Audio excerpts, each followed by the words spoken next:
question was, can you guys grab the links? What is symmetry? So what? Whoa. Whoa. Whoa. Good. Good. Don't worry. Whoa. So what is symmetry? Like a mirror down the middle. What would that cause? It would make one side the same as the other. Okay, so that's going to kind of play into when you were laying out our designs. What I was talking about yesterday with the resawn lumber, with the bandsaw.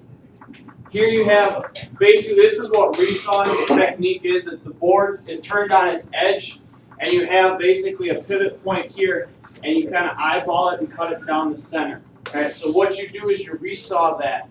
Why would we end up doing that? What would that? For the thickness. Okay, for thickness. Why would I worry about thickness? Why would I want two boards? Why wouldn't I want to just plane this down to thickness? You probably can get more use out of that. You can get more use out of it. Randy, what were you doing? You only have one board.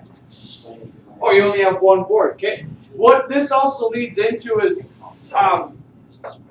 if you have higher quality, more expensive material, or that you guys, I don't know if they have.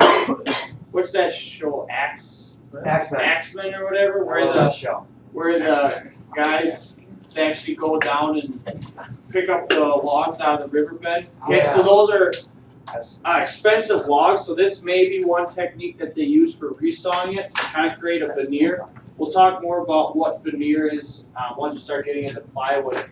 But what it's good for is that for book matching. Okay, so this is something that you'll get into, like if you take up woods too, if you can do something similar to this. But what book matching is, this is a good example, is you actually, internet. But if you guys can see that, what they did is they basically took it and they flipped it in half. So you would end up resawing boards if say the quality is higher, or if you want to end up having a tabletop, something like that. Okay, so you can kind of see all these patterns. They match them up. Guitars, like if you ever see electric guitars, they have a lot. That's a lot of resawing stuff in there. Going back, talking about the blade. What else? The bandsaw. Talking about width. Okay, so width of the blade is it's kind of it's from front to back, and you have different widths of the blade. What is the width of the blade kind of determine again? How tight a turn you take. Yeah, so how tight of a radius or a corner you can take. So again, making sure that you have enough room with the resaw or with the relief cuts for the back of the blade. So you can see here that you have a small blade, and what you're able to do is obviously make a lot tighter turns. Whereas if you have something similar to this, okay, obviously it's cutting metal, but it's still the same principle that you can't take as tight of turns because the blade itself is wider. This is also a good picture of those wheels here. So there are those guides that keep the blade going straight up and down rather than sliding all over the place and having a tendency to wander. Okay, so there's also, what I want you guys to know is that there's different types of orientation, I guess you could say, of where the blades are. Okay, so some of them have all the blades right, or all the teeth right in a row. Some of them are staggered back and forth. There's different setups for different types of what you're planning on doing. I'm not going to ask you guys to know those. I just want you guys to know and be aware that there are different types of blades, and they have their own purpose. We're not going to get in that far into detail. I just want you guys to know that the bandsaw cuts material. You guys know that? Okay, good. This probably won't load since it's down. But again, remember, what's the point of squaring your best end first? So you can take off like the back part and all that. Yeah, so if on this board, if this is my best end where my hand is, I want to cut that, leaving the board as long as possible, because maybe there's this knot here, or maybe it's kind of punked up or junk on the other end, and I want to try to cut the majority of that off. Now, we call squaring the best end, and typically square means 90 degrees.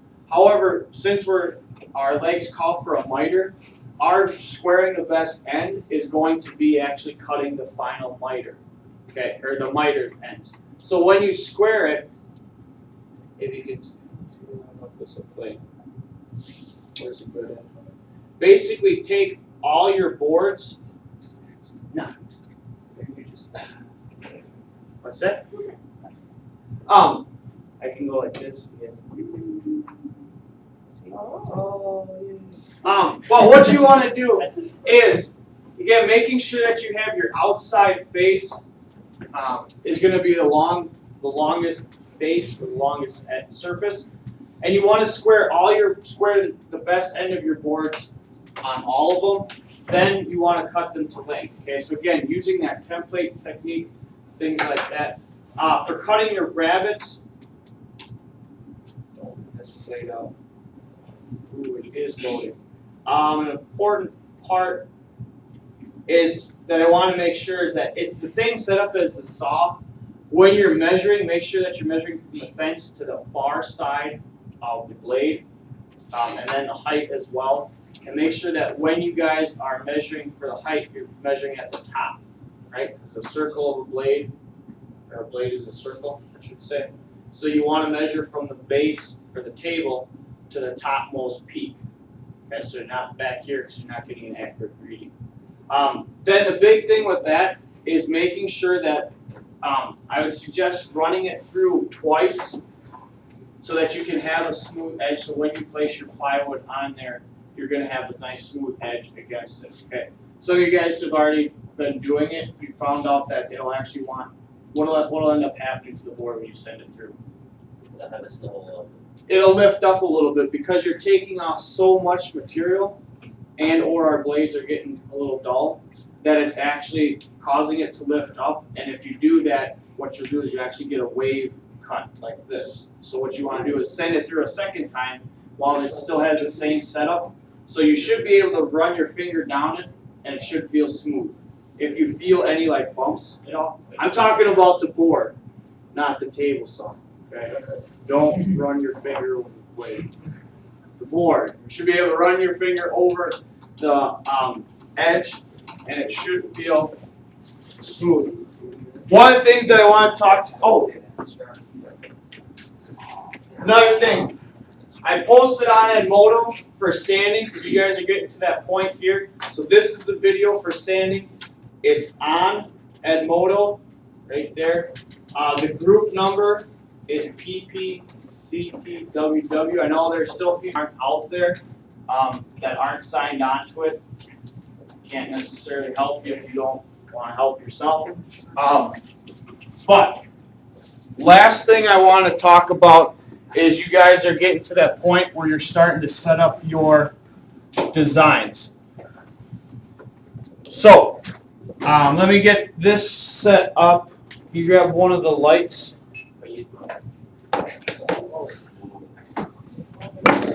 Oops.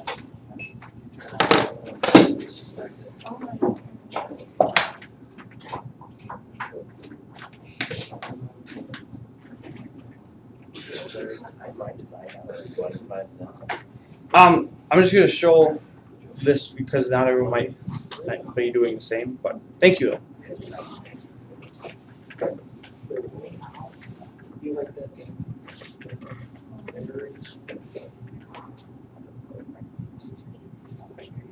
Okay.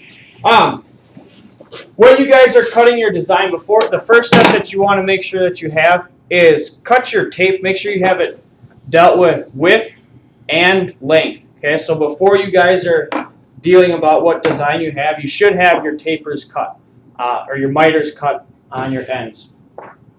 And then make sure that you guys are cutting it so it forms a trapezoid, not a parallelogram. Otherwise, what will end up happening is your legs are going to be shorter.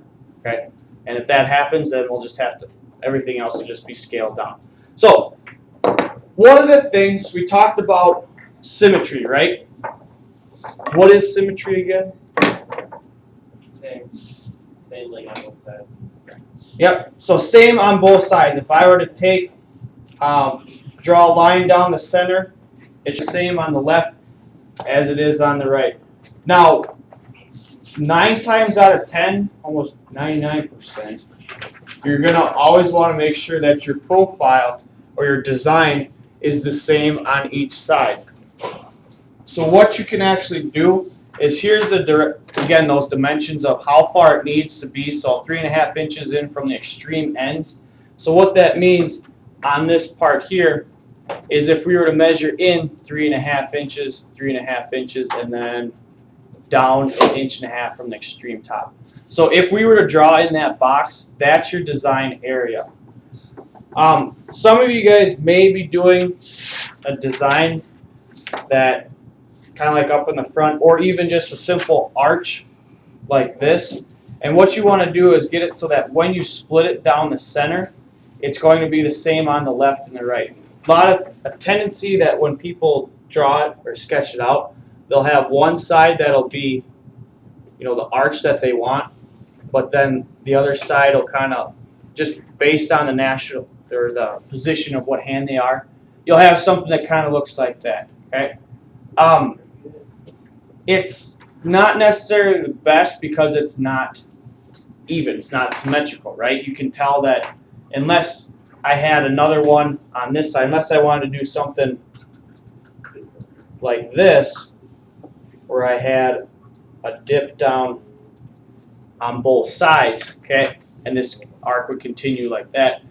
Unless you were going to do something like that, you want to make sure that it's symmetrical on both sides. So what I want to do, or show you guys, is you would actually measure in, okay, and this is going to be basically it can be used for either your long or your short legs. Since this is a scaled down version, since I can't fit this long leg up here on the camera, you'll just have to use your imagination. That's a long one. Okay, so what you would do is measure in 3.5 inches, down 3.5 inches on both sides. Take the overall measurement.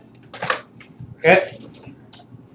So if I were to measure this, I'm going to say that this itself is 3.5 inches. Okay, so I have a total of 3.5 inches. What is this divided by 2? So if I wanted to find the center between these 2 points. 1.25. Okay, not one. What's half of 3? 1.75. Okay, so how'd you get that? Divide half by 2 and divide the 3 by 2. Okay, so divide 3 by 2. So that's 1.5 inches, right? 1.5 plus 1.5 is 3. When you have a half, again, there's that trick. If you're taking a fraction, dividing it in half, you always keep the top number the same, and you double the bottom number. Okay. So you're going to have 1.5 inches plus 1.25 inches, 1 3/4. So what I would do on my piece of paper, I could either mark out here 1 3/4. Okay. I would then draw only half my profile. So on my piece of paper, I'd mark in here 1 3/4. Say that I want my arc to be something like this, or any other shape design if you want to have something that kind of arcs, does something like that. Okay. I would then cut this out. Ooh, fancy. Okay. So I'm only cutting half, and what you're going to do is basically make the mirror yourself. This way, when I lay that on there, I have my end point here, my 3.5 inches in. I can draw that, flip it over, and that way I have a template. Now I have a nice even line, and I don't have all these pencil marks from me, trying to get this mark going like that, and then now I got to sand those all off, or try and erase them. So again, draw it on a piece of paper first. Don't draw it on your board, because then it's just gonna spend more time sanding, and we all love to sand. We don't really want to do that. Okay. So again, going back to symmetry, you're gonna make your own mirror, if that makes sense. Okay, long-winded, but go ahead and go to work.